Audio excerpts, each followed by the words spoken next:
My name's Russell Spatz. I'm an alcoholic. And haven't found necessary to have a drink, nor have I since January 25th, 1981. Right. So it's good to be here with you guys. I've been doing this every year for the last 40 years or something like that. And it's good to be here. I love this group. It's a good group. It's changed a little. Yeah, I got a few older guys here, and it's good to see you. So we've had a little fun, huh? It hasn't been that bad, has it? You guys like the Alky Dog? You like the $10 cruise? I'm out of jokes. It's time to get serious. We're on step 3. So I was telling Sheldon, he says, so what are you going to talk about tonight? Step 6, step 9, step 10. I said, I'm going to talk about step 3. He says, you're going to talk about step 3? He says, yeah. He says, I said, I could do it in 10 minutes. That's what I should do. Do it in 10 minutes. I clear the whole thing up for you in 10 minutes. I'm serious. I could do step 3 in 10 minutes, less than 10 minutes. And then we can all go home. And then you can think about what I said in the last 10 minutes. They're doing this new big book now, aren't they? Yeah, they're doing a new big book? What do they call it? What's it called? Plain English. The Plain English Big Book. I'm going to give you the Plain English Step 3. I'll tell you a little bit about where I'm coming from. You know, well, anybody who knows me, who've heard me, and you guys have, except for the people who haven't heard me before, know I'm pretty much focused in a certain direction, you know. And to the unfortunate chagrin of some people, I'm pretty much I don't talk about drinking. There's nothing wrong with talking about it. Just because I don't do it, there's nothing wrong with doing it. I lived half my AA life. What did somebody say? Are you sober if you're in a coma? Well, I'll tell you what, if you're sober in a coma, then I spent the first 25 years sober for sure, you know? Because there's no question, for 20 years in AA, I was in a coma. The first step in getting out of jail is knowing you're in jail in the first place. You guys and me spent 5, 10, 15, 20 years, some of you more than that, thinking you didn't have a drinking problem while you were ruining your life, where even to a lot of people around you, 5 years before you drank, they knew you had a drinking problem. People used to talk to you about it. Why do you drink the way you do? Sometimes judges would talk to you about it. But you didn't know you had a drinking problem. Then one day you woke up, some of you woke up out of the coma, and something happened. Something happened. They call it hitting bottom. I don't know. They say, why all this insistence on hitting bottom? Nobody's going to do this stuff unless they think their life depends upon it. One day you woke up, and something snapped, and you said, I'm going to die unless I stop drinking. You got serious. You got real serious about this thing. And you found yourself in a place that you never thought you'd find yourself, listening to stuff that you didn't want to listen to or you never thought you'd listen to. And all of a sudden, and the only reason you stayed is all of a sudden you stopped drinking. And you couldn't even envision a life without drinking. You've never been able to stop drinking. All of a sudden you're not drinking. And you're in an AA room. And you know what they're talking about? They're talking about not drinking. They're giving all these drunkalogs, which I love. I love drunkalogs. I used to drive each day to my office. It was 45 minutes, and I'd listen to a Clancy tape that he did at the Tar Heel Convention in 1980. And then on the way home, every day, I'd listen to the same tape. And I did that for 5 or 6 years. I listened to the same tape every morning going, everywhere coming back. I could do his talk better. And I love listening to circuit speaker talks. You know, Ray O'Keefe, Clancy, you know, all these guys, and Johnny Harris. And it was all about drinking. It wasn't really all about drinking. There was emotional sobriety in there. I mean, and there was God in there, but that's not really what I focused on. I focused on, and then I drank, and then I focused on what it was like, and then what happened. And I didn't focus that much on what it's like now. And I'm a lawyer. I'm a paid bullshit artist. I get paid by the word. And so I can turn a phrase. I love this. There was nothing sinister about it. I loved AA. I loved this program. I read all the books. I did all the stuff. I'm taught as a lawyer to really study stuff and see that stuff and get a lot of knowledge. And I wanted to do service, all for good reasons, really, because I really was grateful. And so I did go around, and I told you I've been doing this thing at this group for close to 40 years, 38 years, something like that, and going up and doing step series and speaking at conventions and all that sort of stuff, and trying to help people and tell them my story. And I put together a pretty good drunk-a-lot, going up to speak in Calgary in a little while and doing their convention. And I guess I may have to give them a drunk-a-lot. I don't know, you sort of like required sometimes. There's nothing wrong with that. There's nothing wrong with that. I don't want anybody to draw a conclusion just because I'm talking about what I'm going to talk about. I think there's anything wrong with that. I say it's like a giant toolbox. There's a wrench fit every nut that walks through the door. It's like a giant orchestra. It's like the violin, the string section, and the percussion section, and all this sort of stuff. And so I was in the good old, what it was like, what happened, what it's like, experience, strength, and hope. I was in that deal. And so I used to do, what it is, 20 minutes, 30 minutes, 40 minutes on the drunken, then I drank, and then what happened, and then 10 minutes or so on what it's like now. And somewhere, I don't even know where it happened. It definitely happened after 10 years. I got to a point in 10 years where, sometimes they used to say, where I came from, the statement was this, that pop you hear. I don't even know whether they have the same statements in AA now these days. They do. They used to have a statement, that pop you hear at 5 years is your head coming out of your ass, Well, listen, for me, the pop happened somewhere around 15, 20 years. I probably had a 5-year pop, and then I had a 10-year pop, and then I had a 15. There's pops going on all over the place. Where all of a sudden you see things that you never saw before, and you hear things and you feel things you never said before. So I can't talk to you now at 76 years of age, with 44 years sobriety. I can't talk to you like I had 3 months. I just can't I wouldn't even know how to do it. And 90% of this stuff I don't even remember. So I talk like what I got right now. I'm in some section somewhere. The strings, the percussion, the old fart section, whatever that section is, that's where I am. So that's what I'm going to give you. It's not meant to hurt you. It's just, but this is my experience. You're entitled to your opinion is just not entitled to your facts. What I'm telling you is the truth. After doing this thing for 44 years and suffering from all the crap you're going to suffer from.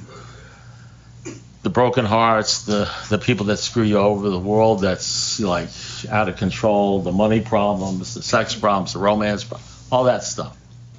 But I'm going to talk to you about it from maybe a different point of view. Because I've had 40-something years of repeated humiliations and the final crushing of my self-sufficiency, and incredible sponsors and people I've run into. And so I've learned a few things, not a whole lot. And I've unlearned, better than that, I've unlearned a shitload. When they say you got to get rid of your old ideas, the result was nil, and so you let go absolutely. Let me give you another line. A man can look at something 999 times and look at it for the 1,000th time and see it for the first time. A man or a woman can hear something 999 times over a period of 10, 15, 20 years and hear it the 1,000th time and hear it for the first time. And you may find yourself, if it hasn't happened to you already, one day flipping over the big book and reading a sentence that almost didn't seem important. And all of a sudden, because of what you're going through, it pops up and you see it for the first time. And you've read it a million times. You say, where the hell did that come from? And your whole life will change. You see, you're going to get what you get, but you don't see what you don't get. And one of the things that happens is you realize that, yes, we come in here because the first thing getting out of jail is knowing you're in jail. The first thing, we come in here because we can't stop drinking, which is a sort of jail. It's like a bondage. You can't stop. You can't stop drinking. You can't stop thinking about drinking. And we get rid of that. We're excited about that. We join an organization where everybody's talking about not drinking. Everything is about not drinking. They hand you medallions for not drinking. Everything's not drinking. And so, if you're fortunate, somewhere along the way, you realize, and I'm going to say something that's going to sort of like, it may upset you. Don't let it upset you. Just take it the way it is. You're going to discover one day that not drinking is really not important. Now, when I say it's really not important, don't get me wrong, because you're not going to get the real miracles, the real shit, unless you stop drinking. And if you don't get the real shit, the real stuff, you're going to drink again. So obviously drinking is important. But drinking is the first miracle in a sea of miracles that are going to allow you to know something called the new freedom. It's the new freedom. Now you probably feel pretty good about not drinking. That's somewhat of a freedom. But let me tell you something. There's some freedom going on that you may not even know about. But in order to understand that there's freedom going on that you don't even know about, you got to understand how you're not free. You got to understand how you're not free. Because the first step in getting out of jail is knowing you're in jail. And a lot of you guys don't realize you're in jail. And you're in bondage. And you don't even realize it. Because you're not drinking. And you're picking up chips and medallions and good things are happening to you. And maybe sometimes not so good things. But you don't feel you're in jail. But after 5, 10, or 15, or 20 years, you may sort of realize that you're not happy. You're sober 10 years, you're sober 15 years, you're going to meetings, you're sponsoring people. I mean, you're doing relatively okay, but you're just not happy with your sobriety. They talk about it in the big book. They say here and there, once in a while, a former drinker says, I feel better, look better, have a better time. We laugh at such solemn. You know he's going to try the old game again because he's not happy with his sobriety. Soon he'll know loneliness as few do. And you'll be up at 3 o'clock in the morning thinking all sorts of bad thoughts about yourself and other people. You'll have all sorts of unhappiness and anxiety visiting you while you're going to meetings and doing all sorts of stuff. And you won't even know how to express yourself because especially one of the bad things that gangs up on you is false pride because once you have 5 or 10 or 15 years and you sponsor people and go to meetings, how do you go to your group and say, you know, I really don't feel like I'm getting it? How do you tell your group when you got 10 years about how crappy you feel you're doing and you don't know what's wrong with you when you're chairing the meeting that night? And so sometimes you have to hit like a second bottom, third bottom, a fifth bottom, a 10th bottom to realize you're in jail and you don't know the answer because you're going to meetings, you're doing the steps, you know, you're an expert at the 4th step and the 5th, all that stuff, and listening to tapes, but there's something missing. Interestingly enough, there's a little bit about my life so you understand where I'm coming from now. Somewhere around at 10 years, I hit bottom. I hit a bottom. That's when you start seeing things like this. I'll give you a perfect example of something I saw in the big book at 10 years. Now you guys are way ahead of me. You're younger and smarter, but I'll tell you something I saw in the big book. And I saw it for the first time. It says, alcohol is but a symptom of our disease. I mean, you can sort of read over this stuff so quick. Alcohol is but a symptom of our disease. Our real disease centers in our mind, not our body. You know, alcohol is but a symptom of our disease. Drinking alcohol is but a symptom of our disease. It's a symptom. It's like when you sneeze, you got a cold. Our real disease centers in our mind, not our body. So somewhere around 10 years or 15 years, you're not drinking alcohol. So you're sober. Well, what the fuck does that mean? No, really, what does that mean? Then you later on, down the road, way down the road, you start realizing that there are people that talk about emotional sobriety. What's the difference between real physical sobriety and emotional sobriety? And you realize that there are people that are physically sober like you, but they seem to be on a different deal. They're working a different program. You're playing golf, and what's that great golfer? Tiger Woods. Tiger Woods is playing golf, but you're playing a different game. There are people in A, there's something else going on. They got something else. And you're trying to figure out what they got, like it says in the big book, what they have, this happiness, this thing that's going on. And you realize all of a sudden that's when you start thinking about the insanity, the real disease. But you go to meetings because you're trying to figure out the answer, but nobody's talking about the real disease. Because everybody's talking about not drinking, the newcomer's the most important person in the group, and just don't drink and go to meetings, and you'll be okay, just go to meetings, just sponsor. Nothing ensures, sobriety than intensive work with other alcoholics, which is probably true. Bill Wilson tells a story, and it's true, and it's a story for me. He was, first 18 months, he was in despair, self-pity, couldn't get a job. He'd go down to the hospital. He'd talk to a new man there. He was lifted up on his feet. That happened to me. It's true. It does. It's a tool. But still, the big book itself, oddly enough, even after only 3.5 years, Bill Wilson figured out something.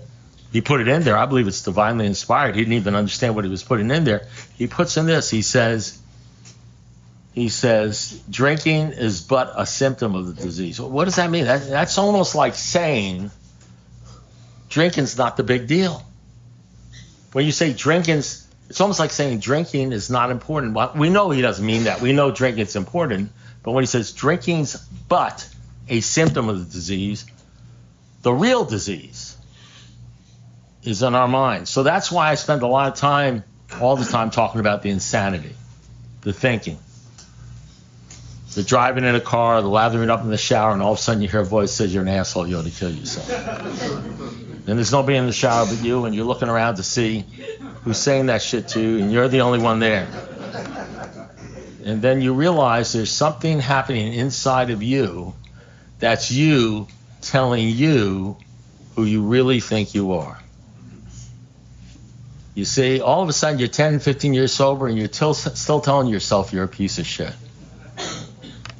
Because you got the real disease. Because you're sober, but you got the real disease and it's going to kill you. Because it centers in your mind, not your body. And you've been focused so much on not drinking and thinking that's the deal, you've missed the real problem. Which has caused you all sorts of crap and will probably kill you. But they don't talk about that much in AA. Because we have a one-room schoolhouse, and we got people here with like 6 months or 2 days and 3 days, and they need to hear about don't drink and go to meetings. So I go to about, nowadays in my life, I go to 3, usually every day except for Sundays, 3 meetings a day. Because of Zoom, ever since Zoom. But I was doing that before Zoom.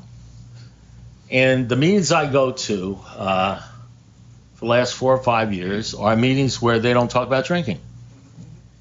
You may find this hard to believe, but there are many, many, many meetings where all they talk about is drinking. You won't even hear the word God. If you hear it, it'll just come up once or twice in a very sort of thing, in a way that doesn't seem so important. And if somebody talks about it too much, some guy will come up to them and say, you're talking too much about God, you're killing newcomers. And then you'll have like a mixture of meetings where they're talking about God. But there are meetings, you may find it's hard to believe, all over the place where all they do is talk about God. And the people are all sober. And they know the steps, they've done the steps, and they got 20, 30, 40, 50 years. And they're from all over. So Giel over there, that guy from, where are you from again? Finland, Denmark? Holland. So he just flew 9 hours to be here because a lot of people I go to Zoom with, 40, 50, sometimes 90 people at our workshop, are from all over the planet. And George, he also goes to those meetings. So these 2 guys, I see you guys once a week. I see these guys every day. 7 o'clock in the morning, 4 o'clock in the afternoon, I see them every day. Along with 50, 60, 90, 100 other people from all over the world. And about 40 or 50 of them are flying in, 9 hours, everything, to be at an event we're doing, and also a picnic the next day, and all sorts of stuff.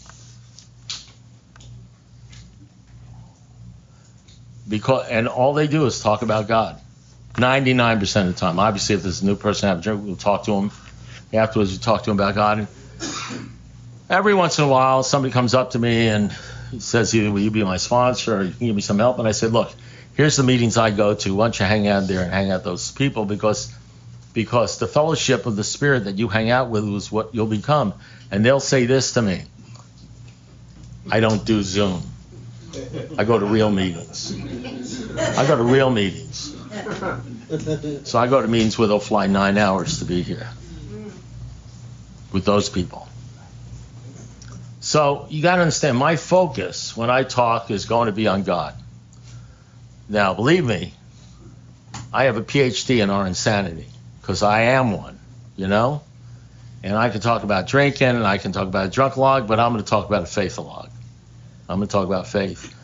Because for those who make it, what is it, 1 in 200 actually makes it? So in this room, maybe 2 people stay sober after 20 years. And Sheldon said he's going to be one of them. And I know I'm one of them, so you guys are pretty much shit out of luck. And that wasn't even a joke. Statistically, you're shit out of luck. But you see, what Zoom has done, but I was going to 3 meetings beforehand, but what Zoom has done is it's opened up a whole new thing where you can go to meetings you want to go to because you like the people that are at the meetings. You don't have to hang out at meetings where people tell you shut up about God. You can go to meetings where you can say anything you want about God. And generally, just like in 1935 or 1936, 37, 38, 39, rarely have seen a person fail, it was thoroughly followed our path. In those meetings, you couldn't get into the meetings unless you got down on your knees and you gave your life to God. That's just a fact. And the first AA meeting was Dr. Bob reading Matthew 5, 6, and 7 from the Holy Bible. And all they did was read from the Holy Bible. So those meetings were pretty much similar to the meetings I go to every single day in Alcoholics Anonymous. So those are the meetings I go to. So the way I am today, and the testimony I give today, and what I talk about today pretty much is what I talk to you guys about. You understand what I'm saying? This is what I talk about. It's not about it. I talk about faith. I talk about that part of the book where it says we never apologize for God or talking about God. All men of faith have courage. They trust their God. Instead, we let him demonstrate through our testimony and what we tell people, what he's done for us once we begin to outgrow fear. I talk about the other bondage. I talk about the other bondage, outgrowing fear. I talk about being free to hang out with who you want to hang out with, free to be who you want to be, free to worship who you want to worship, free to talk about it, you know what I mean? And not having that insidious, horrible dis-ease inside where you're so worried about what other people think about you, that you're always judging yourself and saying, I can't talk, what do they think about this, what do they think about that, why did I say this, why did I say that, well, they must think I'm stupid. I talk about the other disease. The disease of needing to be accepted by people, and the real disease of alcoholism, the absolute deep-seated knowledge that you're totally insufficient and worthless. And since you are worthless and not worth crap, now listen, I want you to know something. As an alcoholic, you don't know this. I'm telling you a secret that most alcoholics don't know. I mean, you know it, but you really don't know it. Because you have a voice, and it's a lying voice, and it says, I don't give a crap what anybody thinks about me. That's a lie. That's something you tell yourself. Usually after you've been telling yourself you're a piece of shit for 20 years, you're worrying about what other people think about you, you're going to think about you, then you type in and you say, I don't give a crap what they think about me. You tell other people, I don't give a crap what they think. And you have this little voice inside of you that helps you deny. You talk about denial. You think the booze is denial? It's the denial of the fact that you hate yourself. So when you hate yourself, that makes you uncomfortable wherever you are in your life, at parties, wherever you are uncomfortable. You are nervous. And so you're looking for some way not to feel uncomfortable. And I lump it into like 2 or 3 major categories. The first category is you feel uncomfortable because if you can somehow get people to like you or love you or get the approval of people. So number one, you tend to hang out with people that make you feel comfortable because, for whatever reason, and you tend to whore yourself out to the world, and you tend to look for, you ready for this? You look for romance and sex. Because if you can have sex with what you chase, because you chase yourself and who you are and what you are for a man in the eyes of a woman. And for a woman, you chase your comfortability and who you are in the eyes of a man. So if you have a good-looking gal and you're in love and all that sort of stuff, you feel good about yourself. And if you don't have that going, you feel like a piece of crap. And you have a good-looking guy, you're married, you feel good about yourself, you don't have that going, you feel like a piece of crap. And so you chase all over the planet acceptance from other people. And let me tell you something. It's an addiction that's 20,000 times worse and hard to even understand than alcohol. And here's the real problem. You had it before you started drinking, and it goes on for 20, 30, 40 years after you stop drinking. It's that fear of people and economic insecurity. And so that's why you chase the money, the property, the prestige, and the romance. And they don't even talk about that crap, that other bondage that you're actually suffering, you're all suffering from right now. They don't even talk about that stuff until the 6th step. Until step 6, which most people don't know or don't understand. They don't even talk about that crap. And so you're chasing the money, and the money is the material stuff.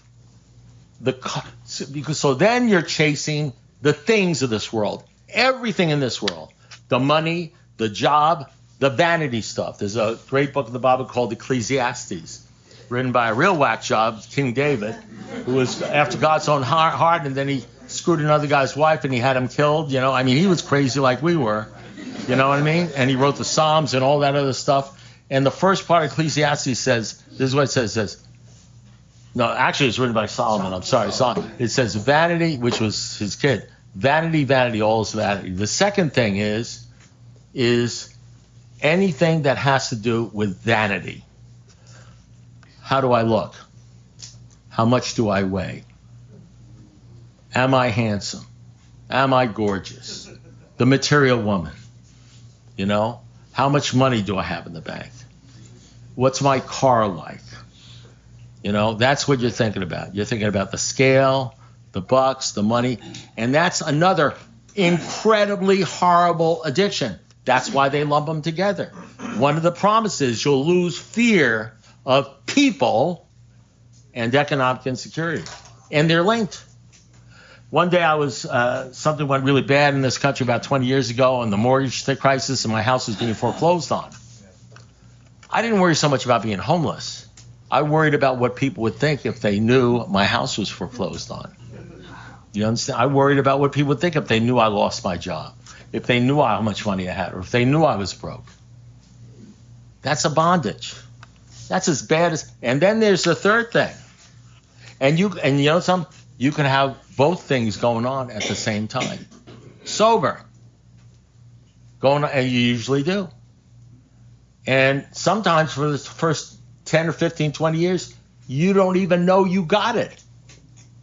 It may occur to you at some point in time when you're complaining once again about the money or the boyfriend or the girlfriend or the car, whatever the hell you complain about, that your life seems to be screwed up in areas that has to do with that stuff. It may occur to you, you might say, when is this shit going to go away?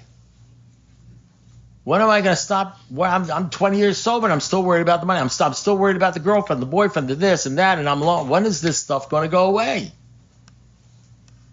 And all you do is think about it. And the more you think about it, the more crappy you feel about yourself and other people. And the more depressed you get. And you're not being rocked in the fourth dimension of existence at all. And somehow you have to sort of hit bottom on that deal and realize that you're in jail. You're in just as much bondage. And you want some? Guess what? If you don't take care of that stuff, you know what really works sometimes? Scotch. But it's like a temporary fix, let me tell you something. And that's why people drink. That's why you're drinking in the first place. Now, I'm not saying there isn't a biological thing, because we're a little different. Because, when I drink, not only doesn't satisfy me, I just got to keep on drinking and keep on drinking because it doesn't satisfy me. I got to keep it up because my kidneys screw the whole thing. My kidneys and liver screw the whole thing up, and I start getting sober again. My problem wasn't drinking; it was getting sober. If I could have just stayed drunk, in a coma, I would have been okay. So here's the deal. You got the alcohol thing licked, or you think you have it licked, but what about the real disease? The real disease that centers in your mind, not your body. And what's even worse than that, they sort of hint around in the big book, because they don't want to get you all nervous and anything, that God has something to do with this. There's all sorts of paragraphs of that in the big book. But then Bill Wilson says this in the big book: God came, I had him, he fixed me, I asked him to come and he needed me and all sorts of stuff, but soon his presence was blotted out by, what was blotted out by? The shit. The worldly clamors. In other words, the stuff that is your real disease kills the God thing. So you don't have a shot. Because this world and the things in this world kill the God thing. So, I know they're writing this new big book. That's going to clear everything up for you. It's called like the plain English something. What is it called? Plain I'm going to give you the third step. The plain language, third step. Easy to understand third step. Layman's third step. Too many words. Too many words. It's confusing to alcoholics. As you understand him, we can get rid of that. You know why we can get rid of that? I know alcoholics love that, but it's confusing. And I'll tell you why it's confusing. I believe in Jesus Christ. Do you understand? I'm a Christian. I'm a Jewish Christian. Now, you don't have to clap. I'm not doing it. But I want to tell you something. If I say I believe in Jesus, this is what you understand. It's Jesus as I understand him. If you're a Jew and you believe in God, it's God as you understand him. If you're a Muslim, you believe in Allah, it's Allah as you understand. It's always as you understand them. You don't need to have as you understand them in there. That's Bill Wilson's apology to the world because he's worried what other people will think about him. That's why he wrote Appendix 2. Don't be pissed off at me, you know what I mean? And what's this? Give your will. Give your will. Too many words. Here's the third step. I'm gonna tell you what the third step really is. Make a decision to give your life to God. Did you understand that? Make a decision to give your life to God. That sort of clears things up, doesn't it? Done. That's what it is. That's what it is. Your will's included in that. Everything else is included in that. You know what that means? Every desire you have, forget about it. You're giving it to God. Every lust you have, every want you have, everything you want in your life, it's not yours anymore. You forfeit your life to God. You give them to God. All the sex, all the money, everything in the world, just give it to God. That's the third step. By the way, that is the third step. Now, you don't know that's the third step because they got all that other shit in there. As you understand them and the will, and so you can discuss all that, what's your will and what you understand it, but that's what it is. You give your life to God. Bondage. You give your life, you give everything to God. You know, the world is not important to you. You have a new employer. You're only here to do his work. When you wake up in the morning, you ask God, direct my thinking towards you. Make him the center. You know, you want to be rocking in the fourth dimension. You want to know that here's what you have to do. You got to do the great fact. Make him the central fact of your life and become convinced that he lives in your heart and mind in a way which is indeed miraculous. Burn that into the mind of every newcomer. Burn it into the mind of every newcomer. Don't worry about us. Forget about us. Your real reliance must be on God. He will even show you how to create the fellowship you crave. God will tell you, forget about who you want to hang out with. Forget about it. That's your will. You're only concerned as who does God want you to hang out with. You know the old day joke, you know, if you hang around the barber shop long enough, you can get a haircut. You hang around the bar, like, stay away from sleepy people. You only hang around people that talk about God.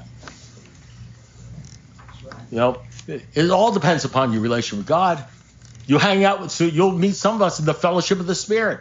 Amen. The fellowship of people who have given their life to God, and God's the most important thing. You can tell who they are. You know why? They talk about him without shame at an AA meeting. You know, because all men of faith have courage. They trust their God, and people have courage to talk about him. They really don't care what you think about him.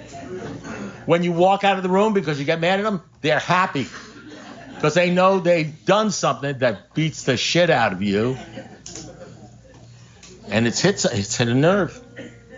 And all through the book, all through the big book, and the 12 and 12, all they do. Oh, by the way, this isn't my opinion. 90% of stuff I just quoted from you comes from our literature. Except they have too many words. Too many words. Too many words. You know what Dr. Bob said his last words to Bill Wilson was? He said, let's not screw this thing up, keep it simple. Too many words. Clog up the real meaning. Here's the deal. Now, I'm just giving you this crap because this is where I'm at in my life, and this is what I realized, and this is what changed my life. Because I started realizing the AA jokes are great. Having fun is great. We have fun. But the bottom line is when you strip away the alky dog and you strip away the $10 cruise and you strip away all the funny stuff and the sarcasm and everything, what the big book is you're a royal priesthood. Your whole life is God's now. You've sacrificed your life. You've forfeited your life. Your life and your wants and your desires are not important at all. What is your problem? Your girlfriend, your boyfriend, what does that have to do with God? Your money, what does that have to do with God? None of it is important. You give your life to God. So now, what is the point there? So here's the point is this. The point is this. Then you get to the sixth step, now it starts making sense. Because this is a step that separates the men from the boys, the women from the girls, the grown-ups from the children. And how does it separate them? Because the people who are actually doing the sixth step, according to the sixth step, are those who are trying to grow their image and likeness into the image and likeness of God. They're just trying to get more and more and more God in them. You know, at some point in time, you get so much of this stuff in. Now, we never get perfect. Just believe me, I'm not talking from a seat of perfection or anything like that. I still got a lot of... Hey, listen. You know me. I'm cursing all the time. I'm saying the F-bomb and everything like that. That's not, I don't know if that's godly or not, you know. I like the Apostle Paul. I become all things by using any means possible to bring some people to God. Whether it's good or bad, I don't call myself out as perfect, but I know one thing. I know what this book is about. I know what the 12 and 12 is about, and it's not about not drinking. It is about not drinking. But I know what it's really about. I know what the bondage is. I know why people do drink. I know why people aren't happy with their sobriety. I know that when people don't give up, don't realize what I'm talking about, and even with this talk, you may walk out. Yeah, look, I got down on my knees. I said the third step prayer, and I was as sincere as a heart attack, just like Bill Wilson was sincere. And you know what it says in the big book? We have now completed step 3. We made a decision to turn our will and our lives over to God. And then I got up and I checked my bank account. And I called up my girlfriend. And I got in my new car. You know, you get it? And then I devoted the next 10 years of my life to managing my life so I could have everything I wanted. So the truth is, when did I do the third step? Well, technically, according to AA, I guess at like 10 months or something like that when I got on my knees. Maybe when I had 25 years. Maybe I'm still doing it. You know, every time I start worrying about the worldly clamors and thinking of that, maybe I haven't done the third step. Maybe I made a decision, but maybe it's just gotten stronger and stronger. Listen, here's the deal. Here's what I found out. To the extent that you actually turn your life over to God, it's just to that extent that you will be free of worrying about what people think about you. To the extent that you turn your life over to God and focus on God, you'll stop worrying about what your shoes are, what pants you're wearing, whether you have a Rolex watch. I got that a long time ago. You stop worrying about the watch. You stop worrying about the shirt. Stop worrying about the car. You stop worrying about the money. Does anybody do it perfectly? No, but I'll tell you what, it can get pretty good. You'll have a new purpose in life. You don't worry about a bucket list. What haven't I done? What have I done? Taking a cruise. Moving. I wish if I only lived in California, I'd be okay. If I only had this boyfriend, if only I'd had this happen to be okay. And then you move there and you find out it's all bullshit. It didn't make you okay. Running around the planet, boy, that's a sad thing. You start running out. Let me tell you something. You start running around out of runway when you get around 70 years old. Not too many things you can run around to keep on trying. You better figure out what the hell is wrong with you right here, right now, where you're sitting. Because it ain't going to be better in Milwaukee. Because you're there. You know what I mean? You're crazy in Miami, you're going to be just as crazy in Milwaukee. Because you brought your brain there. Never understanding what this thing was all about, because it had all these other words in it, like as you understand them and will and the like. Yeah, just give your life to God. Be a God person. That's what the big book is all about. In every page of the big book is about that. So why? So yeah, ask yourself this, and then we'll close up. If what I said is true, listen, I'll tell you what you do. Read the big book yourself. Look at every place I talk about Him or God or all that sort of stuff. People. How about this one? Every once in a while, an alcoholic say that he can't get sober unless he has his wife back, his family life. He says, nonsense, bullshit. You advise him, let him know that you can get sober. All he needs is to trust God and clean house. Trust God. It's all about God. So here's the problem. Here's the question. If everything I'm saying is true, I'm pretty sure it is. And there's a lot of stuff in the big book that I haven't said. And in 12 and 12, if it's all true, then how come you're saying to yourself, man, I never hear this shit talked about like this in the book, in the rooms I go to? How come this isn't talked about in AA? Well, how many people are actually sober in AA? How many people do you think are sober in AA? The old timers I hang out with, when they said that guy's sober, they meant something more than just not drinking. Not drinking was not enough. You just had enough. Not drinking was just enough to get you drinking again. Really. Now you have to ask yourself, well, how come if all that stuff Russell's saying is true, and I'm not the only one talking about it, you know what I mean? How come I'm not listening to that? It says, what it says in the big one? It says, God will show you how to create the fellowship you crave. Because of our bondage, because of what it says in the big book in chapter of the agnostics. Mere code of morals, better philosophy of life would have helped us to be sober a long time ago. Therefore, we have to talk about God to find a fellowship, find the power by which we can live. And here's the problem with agnostics. It bothers them. It makes them uncomfortable. They don't want to talk about God because you know why? Because they're not constitutionally capable of being honest with themselves. You know why? Because they don't mind giving up the alcohol, but they don't want to give up their way of life or thinking. They'll sort of nod and say, yeah, it's the worldly clamors. They'll understand all that. They'll say it's true, but they're still whores. They're still whores. I wasn't joking, by the way. It's funny. It's funny in a weird sort of way. We're still whores for the world, aren't we? You know? I mean, this anything is good, but, money, it's not important. It's just right up there with oxygen. That's easy for you to say, Russell, right? But what if I'm right? You are right. What if I'm right? What if the big book does say that? What happens if the plain language... Let me tell you something. Trust me. Whatever plain frickin' language they're thinking up in the big book, it ain't going to be the shit I'm talking about. You know why? Because they're more interested in volume. Getting people in. And people not disliking them. And there's probably good... Listen, I'm not putting this down. I think this is great. We bring them all in. The crazies, the nuts, they all get attracted. And then every once in a while, once every 60 meetings, maybe a guy like me comes in and gives them the truth. And they can walk out and say, that guy was full of shit. Who the hell invited him? And 3 guys can walk out and everything like that. But that's how we get them all. That's how we get them all in.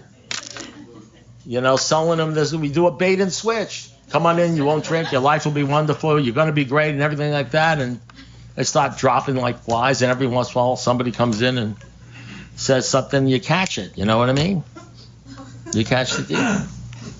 So that's my third step. Thank you.